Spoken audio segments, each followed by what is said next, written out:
If you're an artist and you're looking to improve your backgrounds, I think composition is one of the concepts that probably has no doubt come up. There's many things that could be said about composition, and I think there is some mysticism here. There's a lot of rules people often bring up, rule of thirds, you've got Fibonacci spirals. There's a lot of stuff that I think is a little bit, look, it's what I would consider snake oil.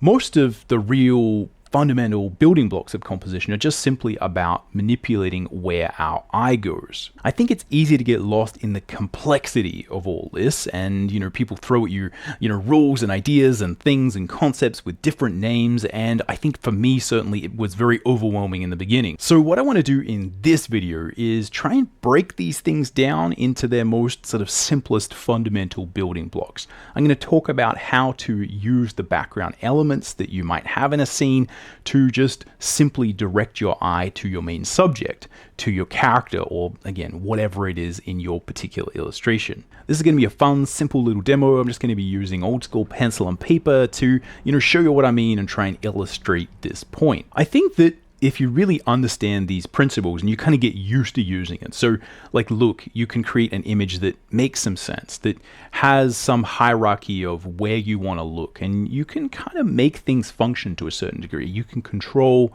the eye flow. Once you get that kind of sorted and you practice it, then I think often this larger world of what people typically talk about when they're saying composition, where we have the sophistication, the nuance that you see in great films with amazing cinematography from great illustrators that have come before us, I think a lot of this nuance kind of opens up. So it's really about mastering these fundamental things, and I think once that happens, you can actually, take in a lot of the more sophisticated concepts a lot easier. So anyway, that's what I want to do in this video. Hopefully you'll join me. Let's get started.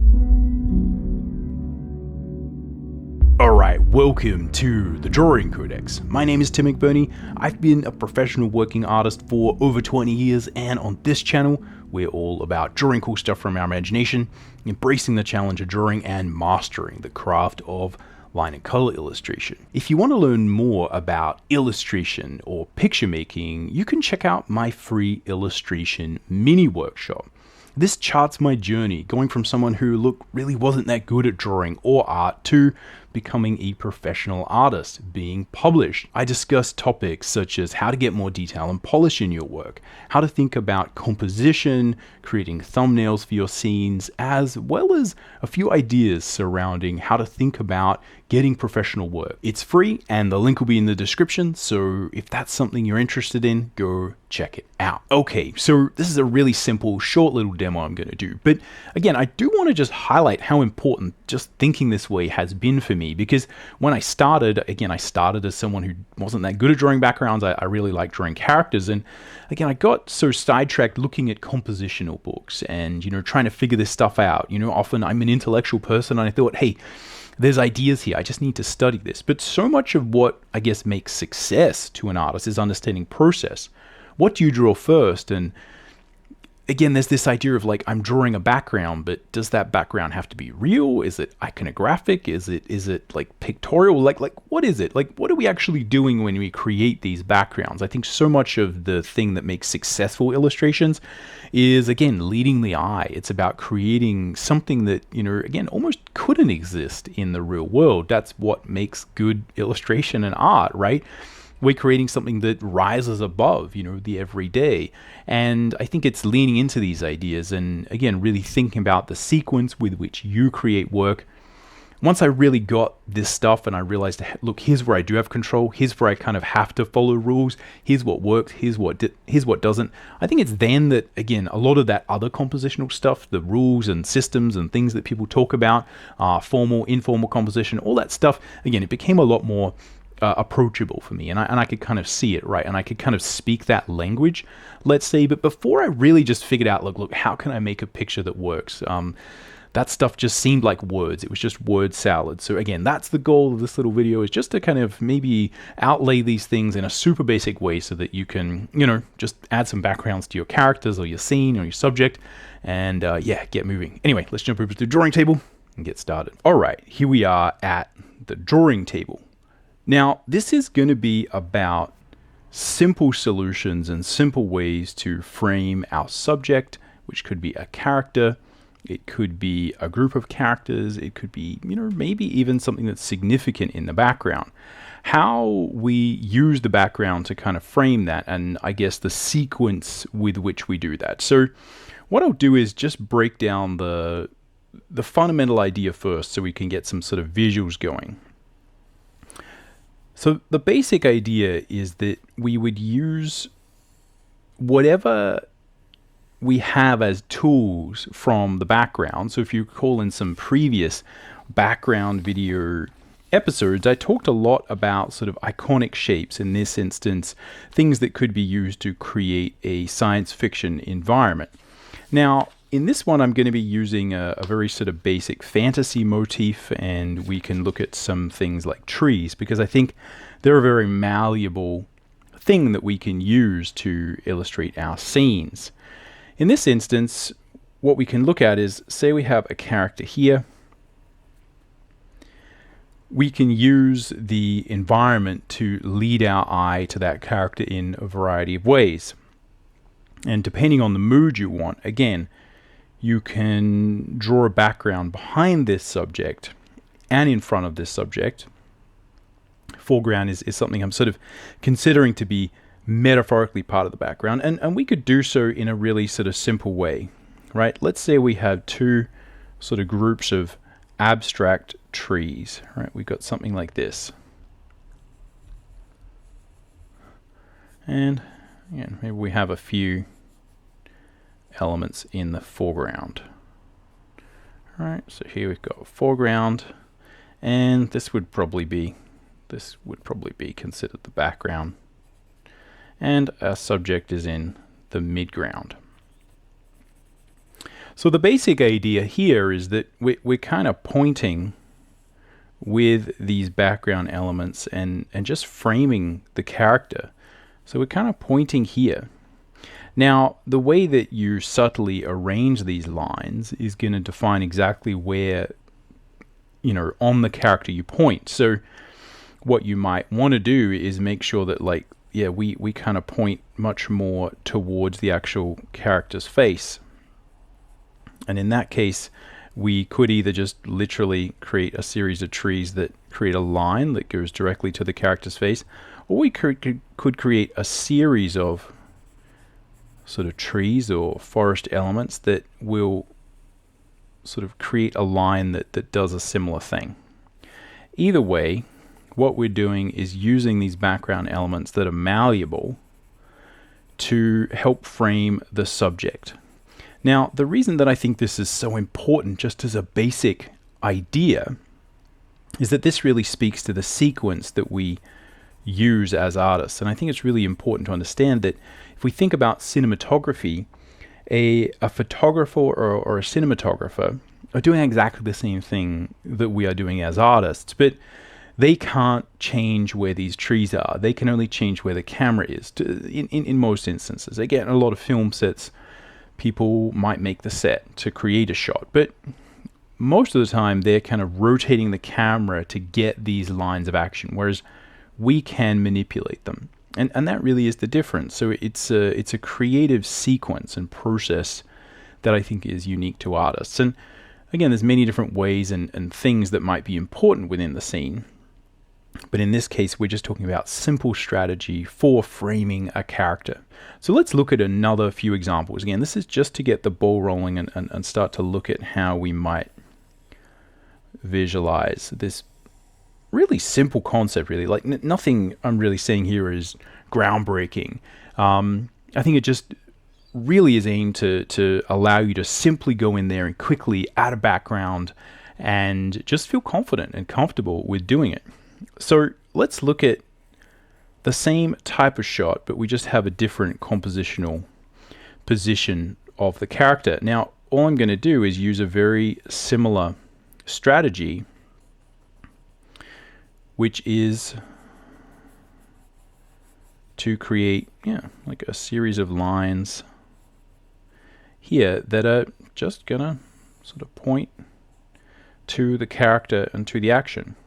Now, this is a pretty boring shot, right? That there's not that much interesting happening.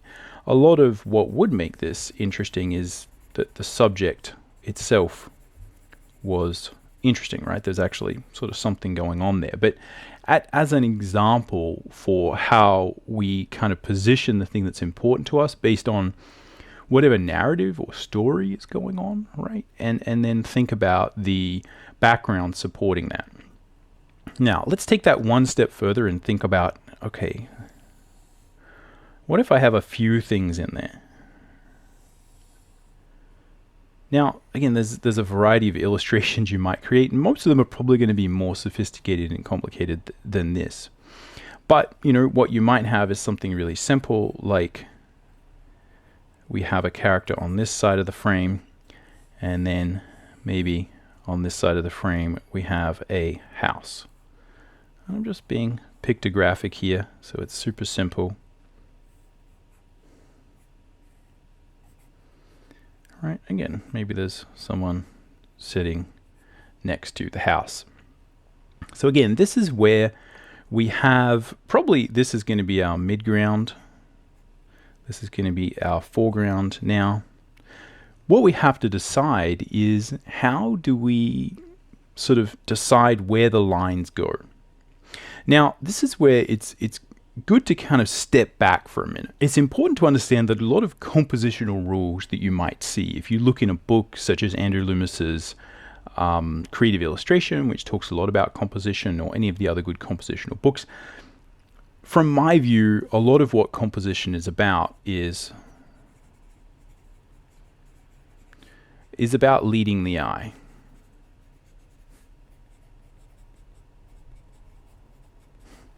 And really, it's just a matter of understanding what the story you're trying to tell is and how we lead the eye through that. And often what we're doing is simply figuring out what the story is first, right? What's the point, right? What are you trying to say? And then we are framing that, based on how the story is going to tell us to, frame our character. Now, this would be exactly the same thing that you would do with a, much more dynamic shot. But the key here, and there's a lot to say, is that you kind of have to figure out what is the focus, right? What is the hierarchy of detail, right? So here we have the hierarchy. And I'm always unsure exactly how to spell hierarchy.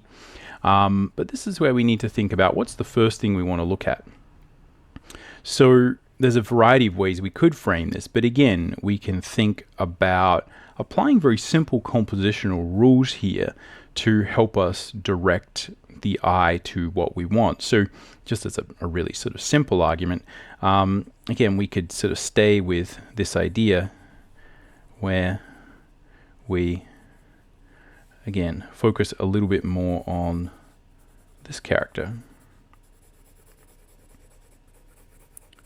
And again, tonality, exactly where your focus is, your tonal layouts, and all those things would help to kind of make one thing stand out more than another. But this is the basic idea. Now, you could potentially make this line point here, and maybe this line point here, just to kind of illustrate that. Over here, do a similar little drawing. All right, we have character in the foreground. We have a hill. We have a house. This one's going to be a little bit rougher. All right, we might have a character over there. So again, same thing. Boom. We've got some vague foreground elements. Now, again, this is pictographic. It's meant for illustration purposes only. You could make this obviously, into really interesting plants. You can make this, a science fiction environment where these things are crazy. But again, hopefully you get the idea. So, simply another way to kind of frame this would be like this. And again, you could this can be made up of a symphony of different trees and bushes and branches and layered depth. You can make this as much as you want, as interesting as you want. But the fact remains that often what we're trying to do with composition is lead the eye, and it's these larger shapes that we're often trying to solve for when we think about simple composition. But again, the story here is more about, in this one, we could say this is our primary read, this is our secondary read, and this would probably be our tertiary read. In this one, I would say this is looking a little bit more like our primary read, this is going to be our secondary read, and maybe this stuff is our third read. And what I'm doing is just simply manipulating the simple background elements that I have in order to frame the eye movement. Now, the eye movement is going to be created by the largest elements of contrast, and depending on your scene, you might be in a city and these might have to be buildings. You could really play up the contrast just between sky or clouds, right? If you think about another very simple abstract scene that allows us a lot of freedom, you could think about the same character and maybe another character listing over here, and maybe there is a horse. Look at this. I'm a professional artist, guys. Look at my horse. Horses are freaking hard to draw. Right, so maybe this is a western. So we have some tumbleweeds, we have a few little bits and pieces, we have some grass, but essentially my composition is flat.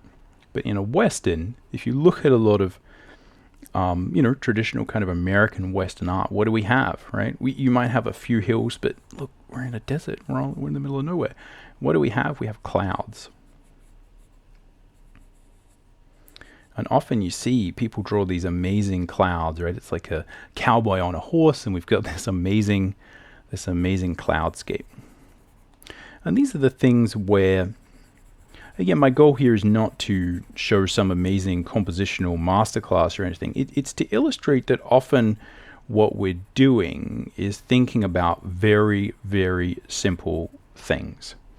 And that if you just arrange them and think about, as I've said in previous episodes, if you think about the fundamental tools that you have in any given environment. So think about these things as different sets, right? Here's my set where I'm going to film in the desert, or here's my set where I'm going to film in the forest.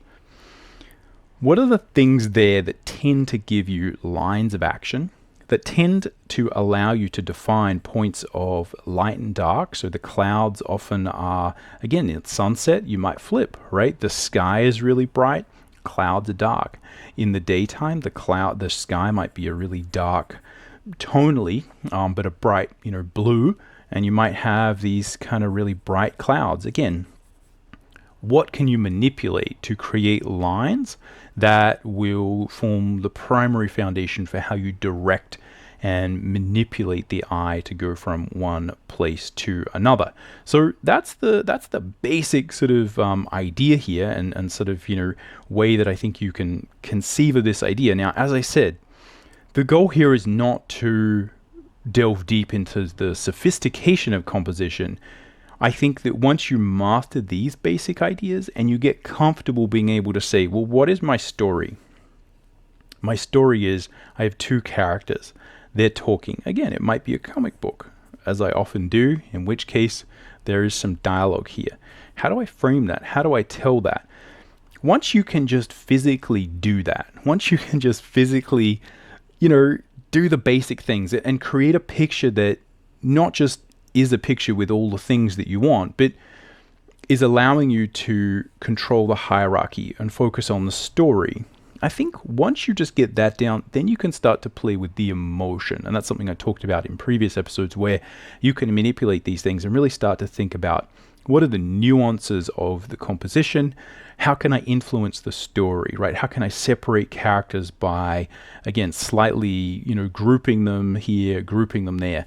And I think, honestly, just playing around at the thumbnail stage like this is a really good idea.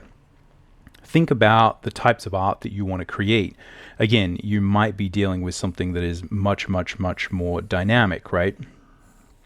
You might be having a shot where, again, we're looking, right? We're looking up, and we have a character here, and maybe again they've got their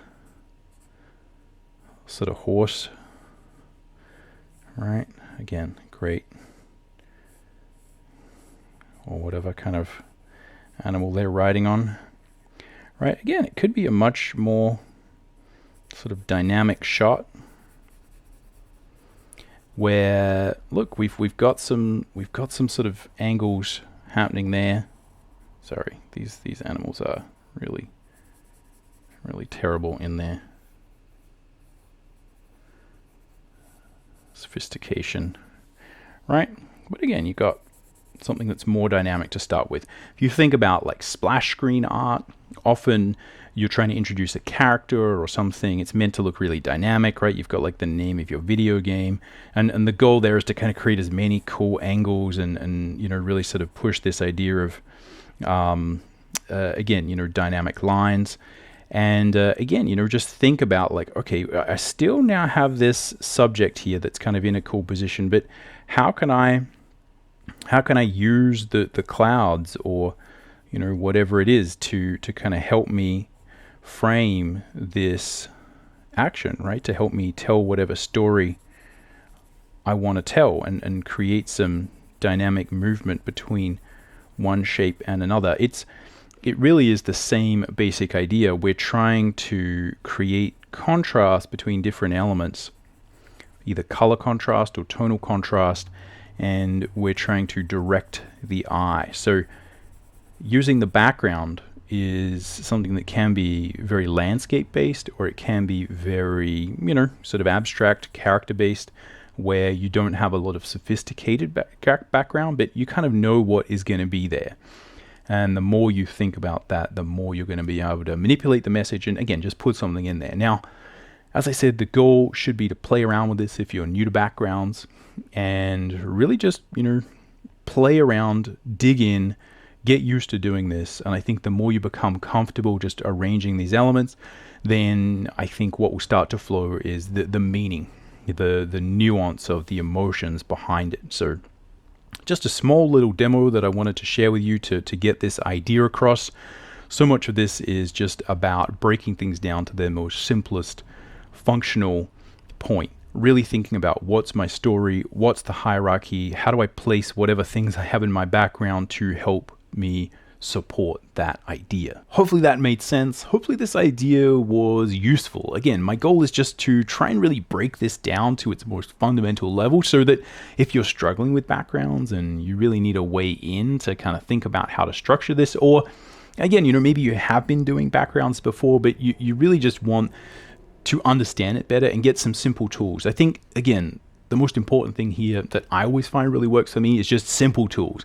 If I'm sitting there and I'm not sure how to, make an illustration work, it always just comes down to these basic things, like how can I get the eye looking here? How can I frame the subject? And I think once you kind of do that and, you make sure things are going where you want, often stuff just kind of works out. So that's really the goal, right? Get that base level sorted, and then you can kind of move on to the nuance, the spirituality, the philosophy of composition, all of that fun stuff. Anyway, as I said, hopefully this was interesting. Let me know if you got any comments or suggestions, advice down below. Other than that, catch you around. Happy drawing.